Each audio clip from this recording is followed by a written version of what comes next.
Hi everybody. Feliz Dia de los Muertos.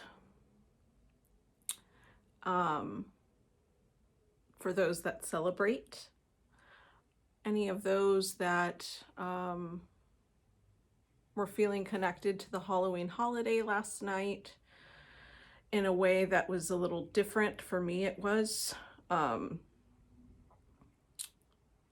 I go for walks around the neighborhood, and it was just different this year to look at how we all celebrate in the US Halloween. And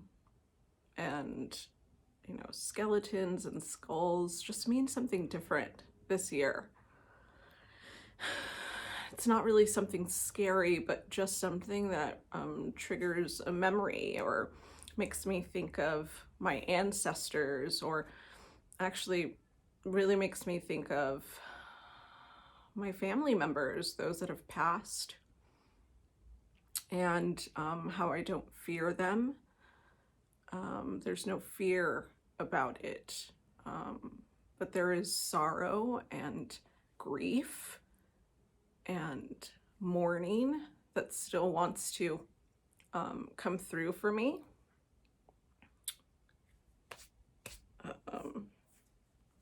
I led a ancestor ritual last night, and I couldn't help but be emotional. I wasn't expecting that, but I've been really trying to be more in the moment. As you guys might have heard on my last video, is just being in the moment, whatever wants to come through, and how that is also letting go of control, right? Also made me think about me being in the moment is also embracing and loving myself. And as I do that, I embrace and love my ancestors and my family members, those that have crossed and are no longer here. And I am an emotional being. I am here to be emotional, to feel.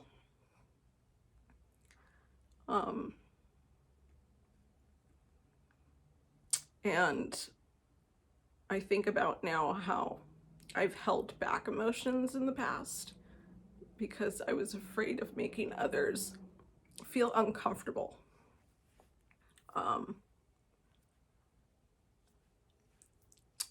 I just think about it and how I'm not like really there anymore, not completely, and I'm moving towards a place that embraces that. And as I heal those wounds, I know that I'm healing my lineage. So today, Dia de los Muertos, November 1st, celebrated through November 2nd in, Mexico and Northern Central America.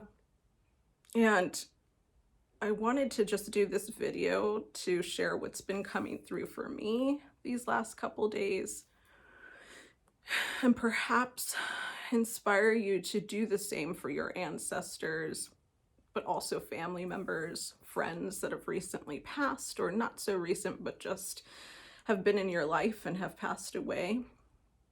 And how can we do that? How can we honor them? How can we let them know that we haven't forgotten them? And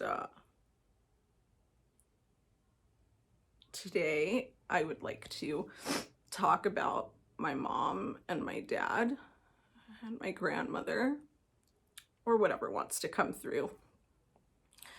And I encourage you to do the same if you can. If you can't speak to it to someone else, then write in your journal.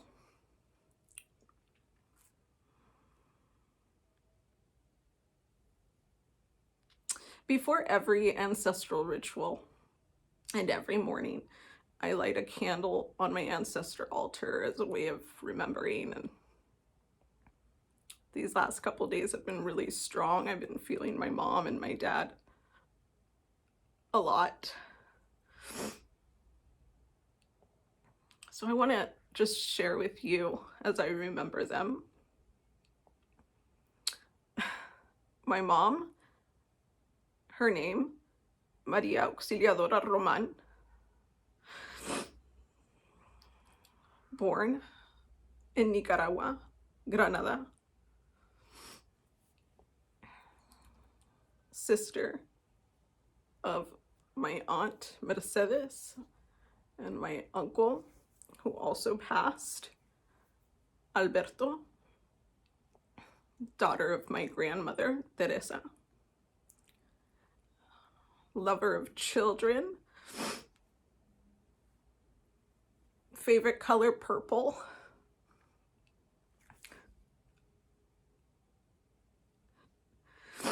And also a woman that was very much in pain and longed for love while she was alive. But loved really, really hard, too.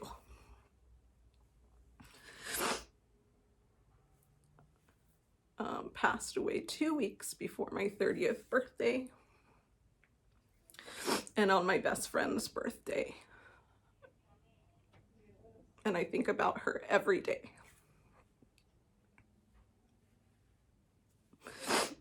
She visits me in my dreams. It's been a while, but she does.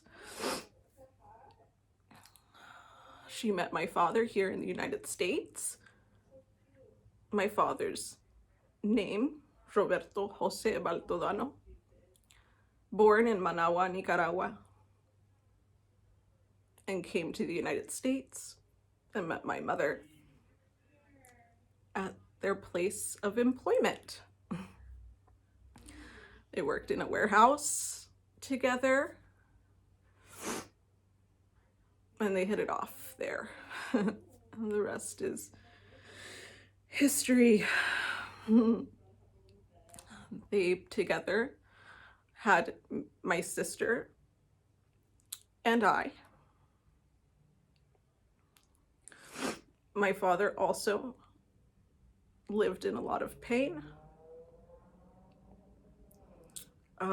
He's the man that taught me how to dance salsa and merengue. And that's an experience that I hold very close to my heart. And whenever I dance, I think of him.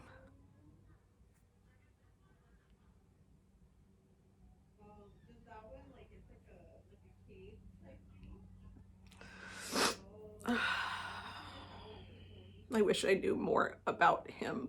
He was very closed off and kept everyone at a distance. And also inflicted pain on others.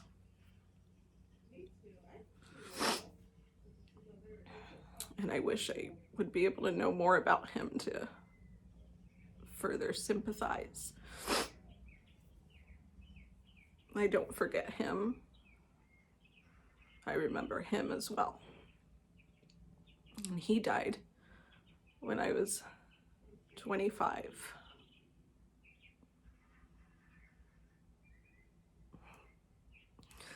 For me, when I remember my ancestors, I think it's important to remember all the parts. Good, bad, in between. It's not, I don't find it to be a place of honoring them when we deny their pain and how they work through that, how they navigated through the world with that. Because when we acknowledge those things, that's when we can heal it. Just as we do our own work, it's important that we acknowledge those things so we can do something with it, transform it, transcend it. So today is a good day to clean your ancestor altar, offer a candle, flame, offer water, some form of libation that feels good to you. Incense, copal is a good incense for ancestor offering. And as you clean the altar, you are offering love and care and remembrance. And I invite you to also talk about them to others. All the parts. I think that our ancestors that cross over, our family members that cross over, our friends that cross over know more than we do. They see more than we do. So they're going through their own revelations of what they did in this lifetime. So you being honest allows them to see what they can work on the other side.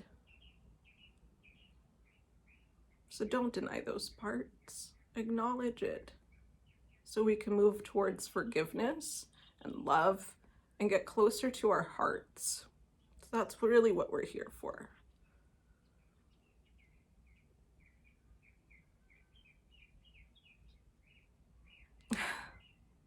I don't know. I guess that's all that wants to come through today. Right now.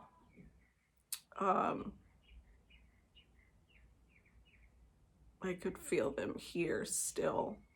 And these next 2 days will be still more of grievance, sorrow, but also of celebration because they're no longer here on this side to learn lessons. They're on the other side to learn and be about expansion and transformation. So let's assist them by doing an offering that feels good to you. Thank you for listening, for allowing me to cry in front of you. Because as I do that,